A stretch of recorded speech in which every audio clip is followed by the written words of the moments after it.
guys, it's Ashley. Welcome back to my channel. As you can see by the title of today's video, today is another Letterboxd recap video. This is going to be everything that I watched in the month of August. But before we get into the video, I need you guys to meet somebody really quick. Hold on.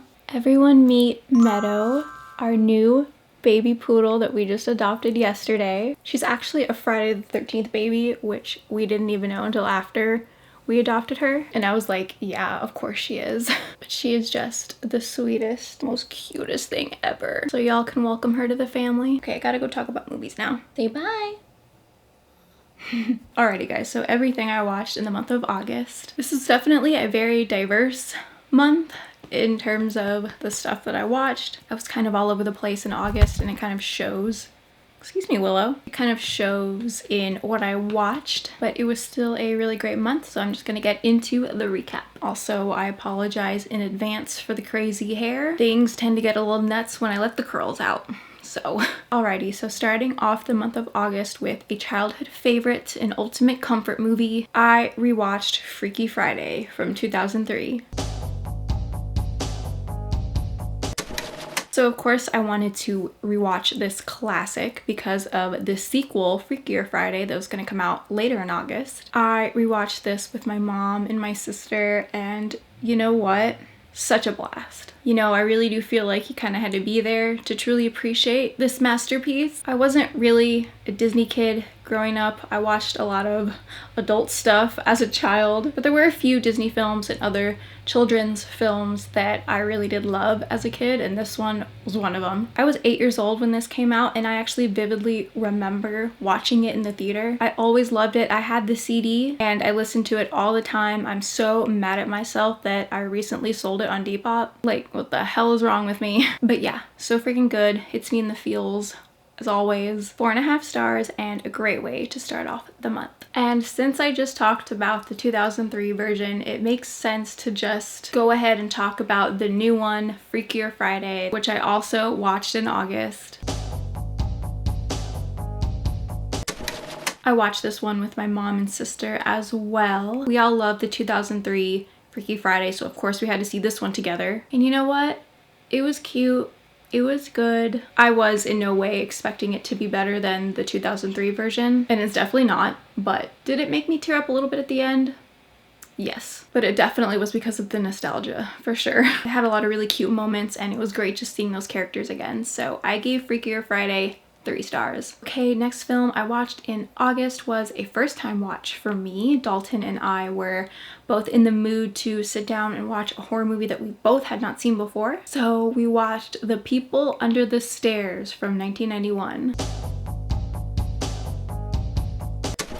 Yeah, I can't believe I hadn't seen this either. It's a Wes Craven classic that just somehow slipped through the cracks for me and just wasn't on my radar for the longest time, but holy shit, this movie was insane and I loved it. There were so many familiar faces in this, a lot of actors I recognize from other stuff that I love. It was a wild ride, and I am seriously upset that I hadn't watched this sooner because I know for a fact I would have loved this as a kid. I definitely need like the Blu-ray or something because I already want to rewatch it. 4 stars. Alrighty, so if you watched my last Letterboxd recap, you might remember that Dalton and I rewatched The Stepfather from 1987. Amazing domestic thriller. Well, we decided we also wanted to watch all the sequels and the 2009 remake, and that's exactly what we did.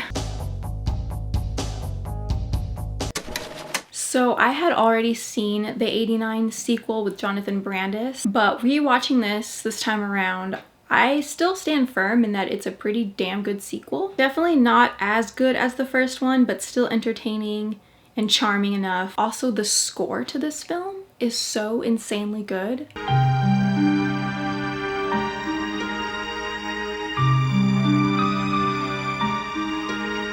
Yeah, Stepfather 2, I give like 3 stars. Anyways, after that, we watched Stepfather 3, a made-for-TV sequel, and does not star the amazing Terry O'Quinn from the first 2. Yeah, I had heard nothing but terrible things about this one, but I was hoping that it would at least be so bad it's good. But it turns out it really wasn't that terrible at all. Don't get me wrong, it's not good, but at the end of the day, it's still a domestic thriller. It still follows the formula of the other two Stepfather films. So if you're a Stepfather fan, you're probably gonna find some enjoyment in this. I gave it 2.5 stars. And I actually would rewatch it again, which I did not expect. I can't say the same thing for the 2009 remake though. Ugh, listen. It's a remake from 2009. What else needs to be said? It's too glossy and just bland as hell.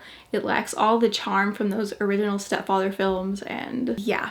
2-star film because it wasn't like downright atrocious, but I will never watch it again. Okay, moving on. If you watched my last physical media haul, you might remember that I recently purchased this movie from Vinegar Syndrome, and this after years of it being on my watch list, and I finally watched it and absolutely loved it, and that is Angel. This is everything I love in an exploitation film. It's got the sleaziness, the wackiness, absurd in so many ways, offensive, but so iconic. I mean, I expected to like it, but I didn't expect to love it as much as I did. I did rate it 4 stars, but I feel like after rewatching it, I'm probably gonna rate it even higher. But yeah, I loved Angel so much that I had to check out the sequel, which apparently there are 4 Angel films. So I watched Avenging Angel from 1985. And maybe it's my fault for having super high hopes after falling in love with the original Angel, but I'm kind of sad to say that I didn't find this one as charming or as endearing. It was still fun, still entertaining. Angel is played by a different actress in this. She's played by Betsy Russell, whereas the original she's played by Donna Wilkes, and it just didn't hit the same. Like I said, it was still entertaining and I did still enjoy myself, but it was just a little too over the top, and I feel like it was missing that heart that the original Angel had. So I gave this 2.5 stars. I will still most likely check out those sequels at some point. They look really bad, but they also intrigue me. Okay, next film I watched in August was a new release that I'm sure all of y'all have gotten to see by now. It did extremely well, and that is Weapons. It's funny because I had actually planned to do a come with me for Weapons. I had filmed the intro and everything, and Dalton and I were gonna review it when we came back from seeing it. But when we got home that night, I was so tired and I just didn't want to talk at all. I was done. But I did end up really enjoying it. I give it 4 stars. Do I think it is slightly overhyped? Yes. Yes, I do, but it's fine. People are having fun with it. People love what they love, and it's great to see a horror film do so well. I did see a lot of people compare it to Longlegs, like, this is Longlegs, but better. Excuse you? No. I'm a Longlegs girl. I think that movie was near perfection. It was just way more for me, style-wise, than Weapons was. I definitely enjoyed Weapons a lot, just not as much as a lot of people did. Okay, next movie I watched in August, I rewatched because I'm going to be covering it on my channel very soon, and that is Friday the 13th Part 5, A New Beginning. So yeah, of course you guys know that I was covering all the Friday the 13th movies on my channel. Then I decided I'm not doing reaction videos anymore, but I am going to continue to cover the Friday films. But I'm going to be doing it in a new style of commentary, more of a video essay style. I've already filmed the video, I just need to start editing it. So of course I had to rewatch the film to have an updated perspective on it. But just really briefly, so I don't spoil my entire thoughts on the film. It's a really weird movie for sure. Definitely not the worst for me. So I give it 3 stars, and stay tuned for the video essay. Okay, moving on. If y'all watched my last Letterboxd recap, you'll know that I rewatched Hell House LLC in preparation for the new and final Hell House LLC movie that was supposed to come out in August, which was Hell House LLC Lineage. So I wanted to rewatch all of the Hell House sequels, and that's what I did. Okay, speed run. My quick thoughts on all of these films. So Hell House LLC 2, The Abaddon Hotel. I actually didn't enjoy it as much this time around. It's still a really entertaining found footage horror movie, but the acting is, oof, it's bad. It's bad. I gave this 2.5 stars. Not as good as the original, but passable. So Hell House LLC 3, Lake of Fire, I actually feel pretty much the exact same way about. Overall, it's a fun time. It follows the formula, but the acting can kind of take you out of it. So I also gave this one 2.5 stars. And then Hell House LLC Origins, The Carmichael Manor. So this one is definitely a step up from the previous two. It's my second favorite behind the original. I like the setting a lot in this one, and I think it does have a lot of creepy moments and good scares. And I'm far more likely to rewatch this one than the previous two. I gave this one 3 stars. And finally, Hell House LLC Lineage, the final film in the franchise, supposedly, and the only film to not be in the found footage format. Yeah, this one wasn't great. If you're a fan of the franchise and the characters and the lore, then you'll probably find some enjoyment out of it. Also, if you love the clown from these movies, that bitch is everywhere in this movie, sometimes to its detriment. But if that's not you, there's absolutely zero reason for you to ever watch this movie. It was playing in some select theaters in August, so Dalton and I got tickets to see it at the Draft House. It wasn't really worth the drive, if I'm being honest. I would just wait till it hit Shudder in October. Yeah, I gave this one 2.5 stars, so even though I didn't love it, it was still really fun to rewatch all these movies. I do think they have a lot of charm, and they're worth checking out at least once. Okay, next movie we watched in August might seem like a really random one. This was Dalton's idea to watch this, and it is a sequel. We watched the original years ago in our old apartment, and we just randomly decided to watch the sequel one evening, and that is Rush Hour 2.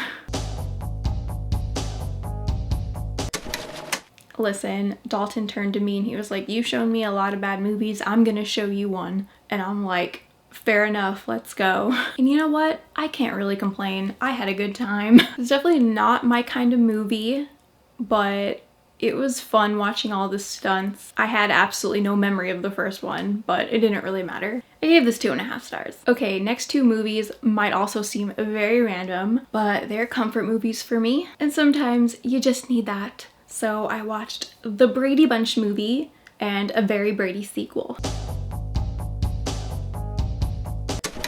So I actually grew up watching reruns of The Brady Bunch. I absolutely love that show. I think it's so wholesome and corny and is honestly just great background noise. One day I was like, you know, it's been a while since I've seen the movies. And honestly, they are just as good and as iconic as I remember. I mean, it's the 70s and the 90s.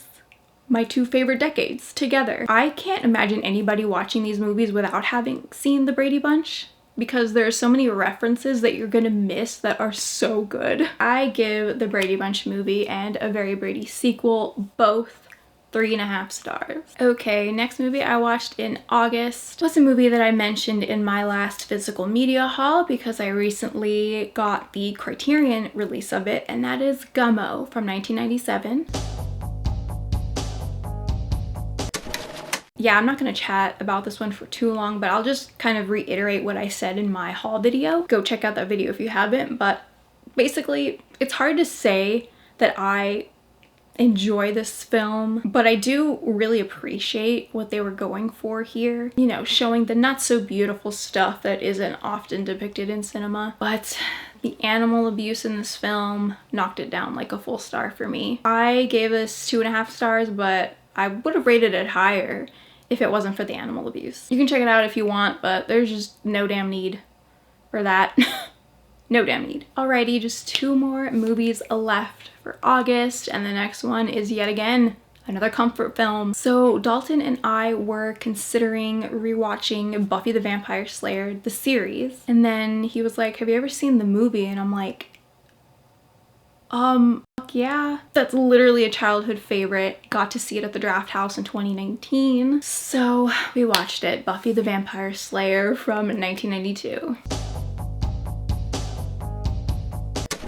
Listen, I'm telling y'all right now, I don't give a damn what anybody says. I love this movie. Of course I love this series as well. I rewatched that many times throughout my life, but there's just something about the tone of this movie that, dare I say, I prefer. It's like Tammy and the T-Rex levels of camp that is just so irresistible for me. I always have a blast rewatching this. It's so near and dear to my heart, and I gave it 5 stars. Go ahead and judge me I don't give a shit. Okay, last movie we watched in August is yet again another domestic thriller. You know, Dalton and I love our domestic thrillers. And I got the idea to watch this from one of you guys, actually. In the comments section of another video that I did. I can't quite remember what it was, but somebody brought up Sleeping with the Enemy from 1991.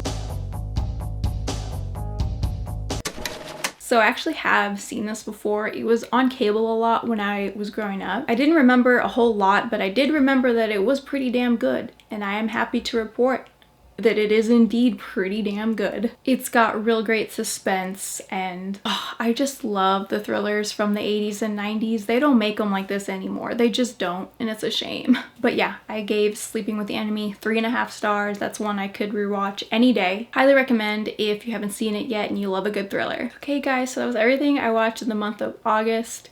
We got a lot of different genres going on here, but I feel like I watched a lot of good stuff and I just really wanted to share with you guys. Let me know what you guys have been watching lately. Let's chat about movies in the comments below. I'll have my Letterboxd if you want to follow me on there, and my other socials in the description box below. And yeah, thanks for watching, and I'll see you in my next video.